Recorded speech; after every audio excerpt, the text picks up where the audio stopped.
Part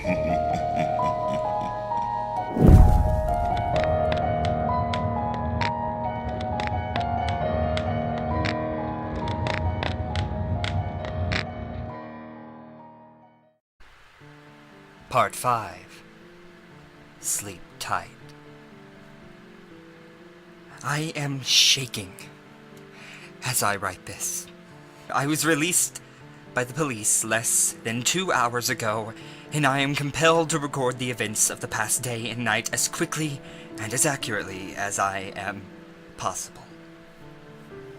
In some ways, I want to forget, but I know that I cannot. I know that I should not.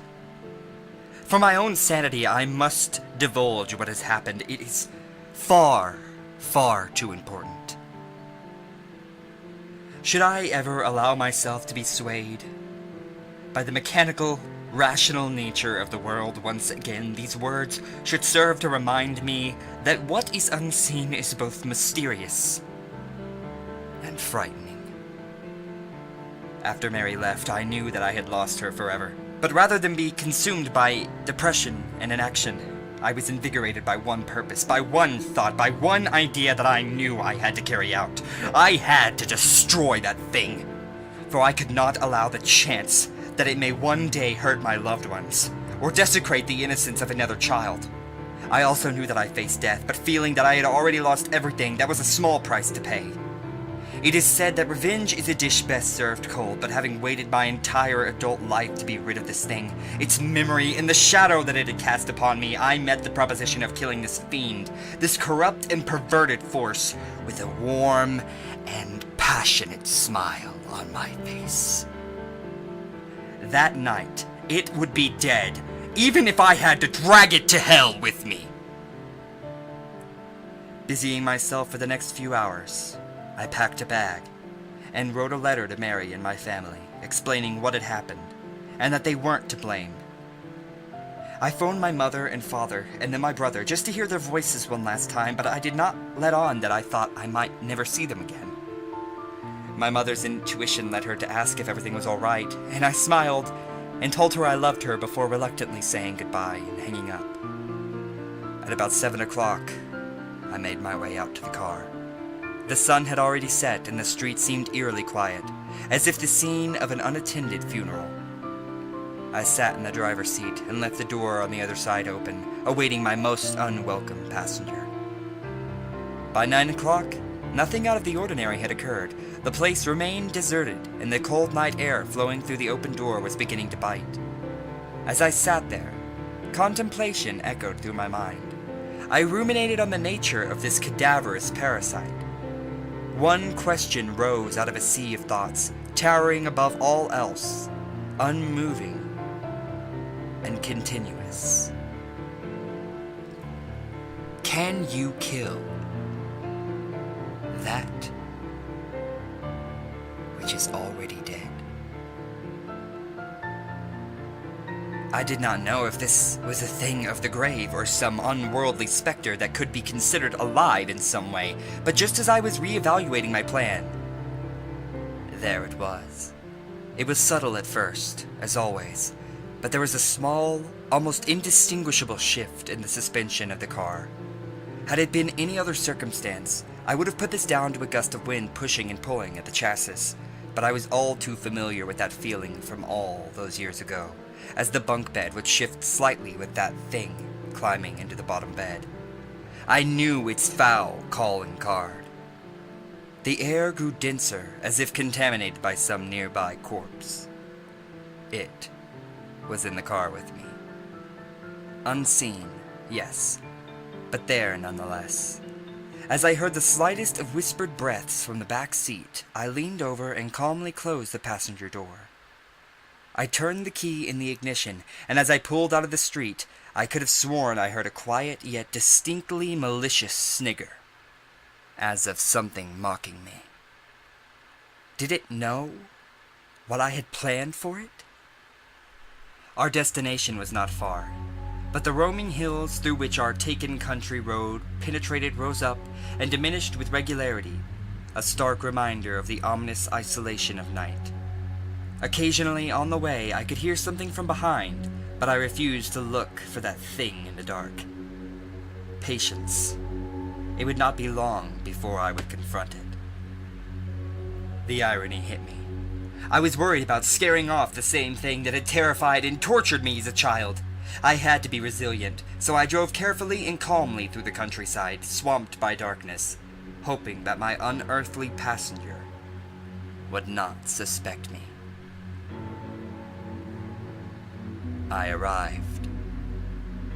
The wheels of the car struggled and slid on the undergrowth as I headed off of the narrow country road. The landscape had opened up, and as I looked at the broken and rotting trees around me, I felt that it was fitting to come to this bleak place in the cold night to destroy that bleakest of things.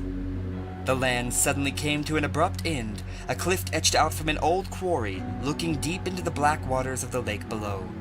The cliff edge was relatively flat and had in fact at one time housed a road that had subsided into the lake decades earlier. The local kids would tell stories about the vengeful ghosts of those killed during the subsidence, but those were just stories. Or perhaps they weren't. In the past, I would have disregarded such tales, but who would believe mine if I told it to them now? I switched the engine off and parked several meters away from the cliff edge, switching off any lights and composing myself for what would come.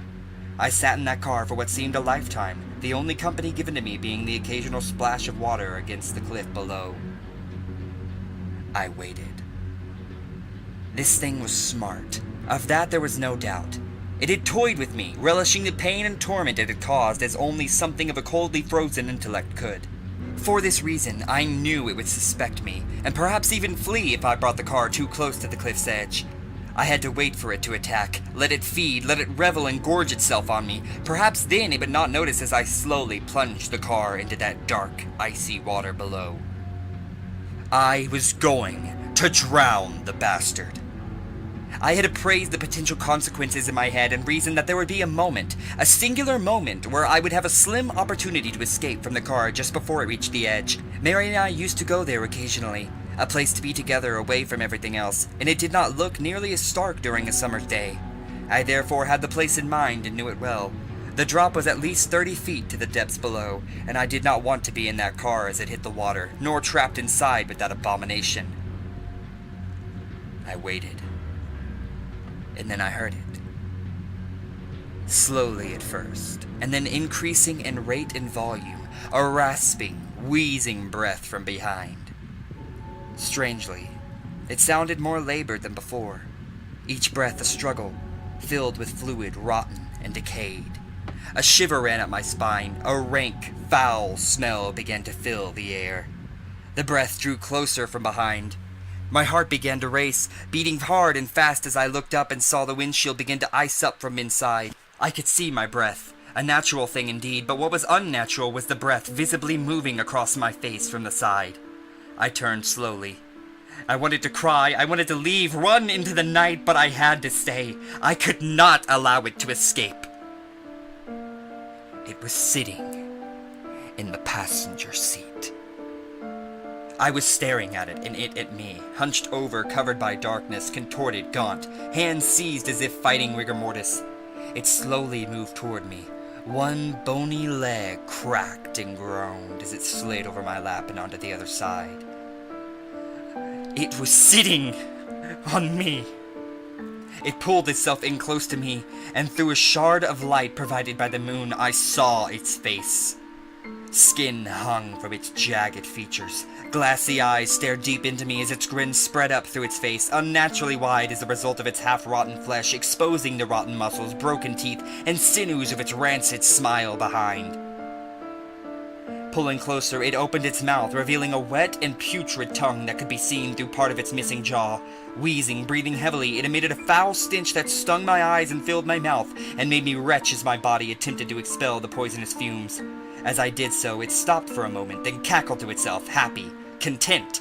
Yet staring into its icy cold eyes, I got the impression of an afflicted and increasingly weak old man. It was still incredibly strong, but it seemed as though it had lost some of its potency.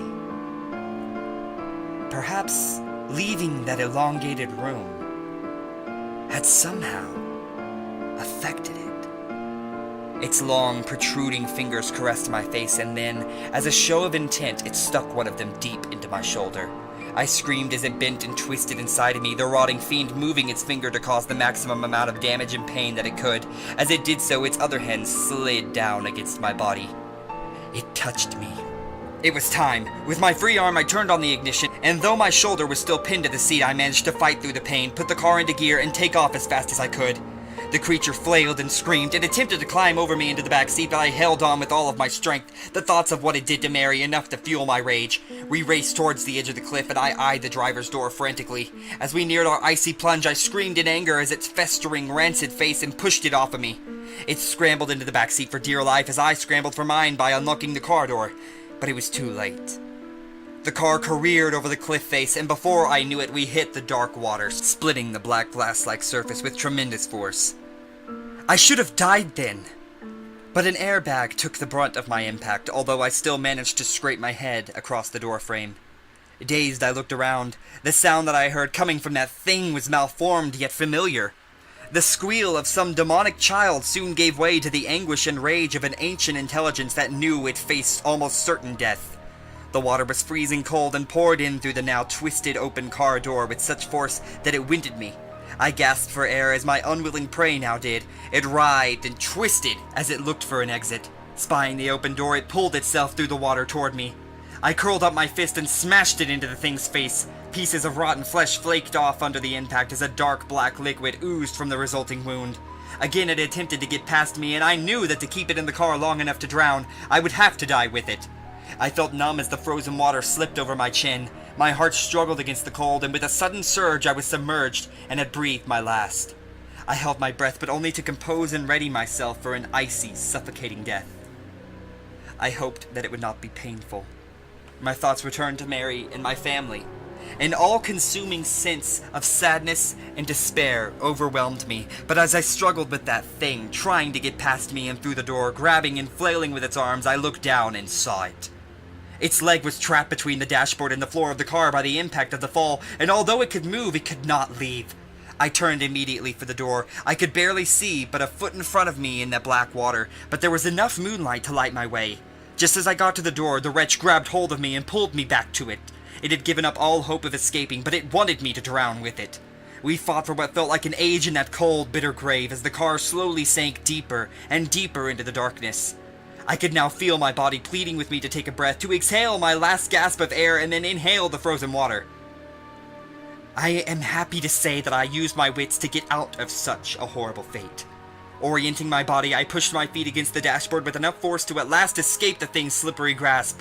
I do not remember much else, bar the anguished and hate-filled scream that my tormentor let out as I left it to die at the bottom of that icy lake. I found myself walking through the wilderness, cold, wet, but alive. The wound in my shoulder slowed me down, but I kept the bleeding at bay by applying pressure to it with my other hand. It took me 2 hours to walk home, and I am amazed that I did not collapse from exhaustion or hypothermia. When I saw the familiar sight of the street that I live on, I was filled with a sense of accomplishment, a sense of pride and triumph. I had beaten that thing. Once and for all.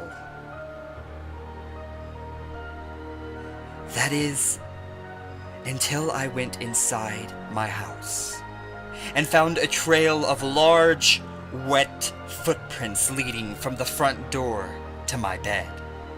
Disbelief took me, disrepair so sharp and so overwhelming that I am unable to convey it with mere words. It was lying in my bed, waiting. A white sheet covering its emaciated body from sight. The human mind is a wonderful thing. Just as you believe your body has reached a level of exhaustion that it cannot recover from, that your emotions are so frayed that you feel you cannot continue, a thought springs as if miraculous from a weary mind. Let it rest. For now. I quietly crept through the dark and picked up my wallet, which I had left on a small coffee table in the center of my living room. Leaving the door unlocked, I exited to attend to a new plan. I returned an hour later. With a moment's preparation, I slipped into the spare room. Then I lay in that unsullied bed waiting. I was sure that this was the endgame, that instead of toying with me, it would come for the kill. How it had escaped that watery grave, I did not know. But I would be damned if it would escape again. I could only hope that it would sense me from the other room. I closed my eyes, pretending to be sound asleep. Time lumbered onward, and although I fought it, exhaustion finally took me, sending me into a deep slumber. I woke with its hands around my neck. It coughed and sputtered on top of me, a rancid black liquid dripping onto my face as it oozed from the thing's facial wounds. I struggled, gasping for air and hoping that I had the strength in me to escape its grasp, but it was too strong, and my hands could not grip it with any sense of conviction, as it seemed to be dripping wet from its plunge into the lake. It may not have seemed rational at the time, but as my vision dimmed and the last light of consciousness extinguished within me, I did as so many animals do in their last moments. I played dead. While I lay motionless, holding my breath, it shook me violently by the neck and then released me. I waited for my moment, my last chance to destroy this thing. Its labored breathing relaxed slightly and seemed to stare at me almost quizzically. I waited still for a shift of weight that might have let me throw it to the ground. Leaning down close to me, its wide, crumbling sneer puckered. Gathering its putrid saliva in its mouth, and in what was left of its cheeks, it then showed utter contempt for the living and the dead. It spat its festering fluid onto my face, the remnants dripping down onto me through a hole in its jaw. I wanted to scream, to do anything to remove such a vile smear on my skin, but I dared not move. The time was not right. Leaning in closer, it prodded and scratched at the wound in my shoulder, the pain searing through my body. With all of my resistance, I remained motionless. Then, it slowly and patiently slid two of its long, distended fingers into my mouth. The taste was overwhelming, rancid, rotten, dead. The arthritic clicking of its knuckles shook my resolve. As it arched its back in glee, it suddenly pushed its fingers deep down into my throat. I gagged, an instinctive reaction.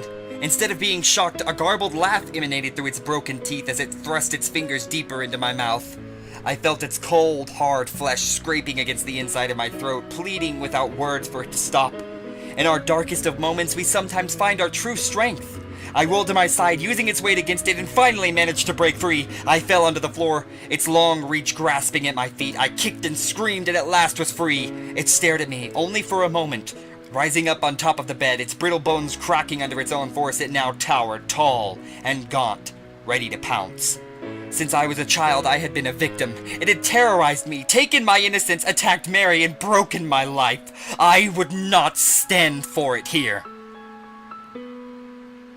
Sometimes the most dangerous prey is the one that can outthink you, the one that lulls you into a false sense of dominance or superiority, the one that has conquered any fear of you with a sense of anger and betrayal. It had fallen into my trap, one conceived by logic, by reason, and an understanding of the world through the eyes of a scientific mind. Fire cleanses all. As it groaned, shrieked, cracked, and contorted, readying itself to pounce, in one swift motion I removed a blanket from the floor, revealing a bucket filled with gasoline that I had bought in that short time of preparation. I threw it as hard as I could, the liquid splashing all over that horror in the bed. It grinned at me, mocking my very existence, making light of my pain and the agony it had caused. From my pocket, I pulled out a lighter, lit it, and threw it onto that wretched thing. It writhed and screamed in agony, parts of its flesh crumbling away, searing into nothing in front of my very eyes. So much so that I almost felt sorry for it. Let it burn. The fire got out of hand. Thankfully, a neighbor, hearing the screams and seeing the smoke, called the fire department. I remember nothing of how I escaped. I spent several hours in hospital, being treated for light smoke inhalation and painful burns to my wounds. It still hurts as I type, but as with many superficial wounds, they will heal. Perhaps there will be a few scars, but I can live with that. The police arrested me shortly afterward, believing me a murderer. They suspect that I killed someone in that fire, and find it entirely suspicious that I have a deep wound in my shoulder and scratches all over my body. I've been told not to stray far in case they wish to ask me further questions, but they can ask away. I doubt they'll believe my answers. They found no remains, nor any evidence that someone else was there, bar a strange outline of a figure etched deep into the bed and wall. It looked as though whatever had been there attempted an escape. But I do not think it accomplished this. A weight has now been lifted from my shoulders, one that I now realize was always there, since I was a child, in fact. I believe that this thing had an effect on me, even from a distance, and now that it is gone, I feel whole again. I am still devastated that I have lost Mary, and my house can be written off, as I'll probably be charged with arson after they realize that I started the fire, which means that I can kiss goodbye to any insurance claim. My hands ache, as does my shoulder, but my spirit does not. I am writing this from a hotel room. It's small and unassuming, but it will suit my purpose. Tonight I intend to sleep and dream as I did as a child before that wretch invaded my life. I believe that it was my rationality that saved me, my logical thought that allowed me to destroy such an evil. But I will never escape the conclusion that there is much more to life beyond the veil, out there in the darkness. It is a world I have seen and do not care to revisit, but tonight I will rest, and tomorrow I will build my life again with the confidence that my unwelcome guest is gone forever. I can feel it. I know it. It will take time for me to adjust, and perhaps my mind will play a trick or two along the way, as it is difficult to abandon the paranoia of a lifetime. I must learn to accept my safety once again. I refuse to be looking over my shoulder for the rest of my days, but I will always be cautious, as I was when I was in the hospital this morning. Lying on a bed in a quiet ward, I thought I felt the bed shake for the briefest of moments. But I know that it was just my imagination. I am glad I have written down my experiences. It has illuminated much about myself to me. Most importantly, should anyone ever, God forbid, find himself in a similar situation, then maybe you will know what to do. Now, it is bedtime, and I must rest, for I have never known weariness such as this. Good night, and sleep tight.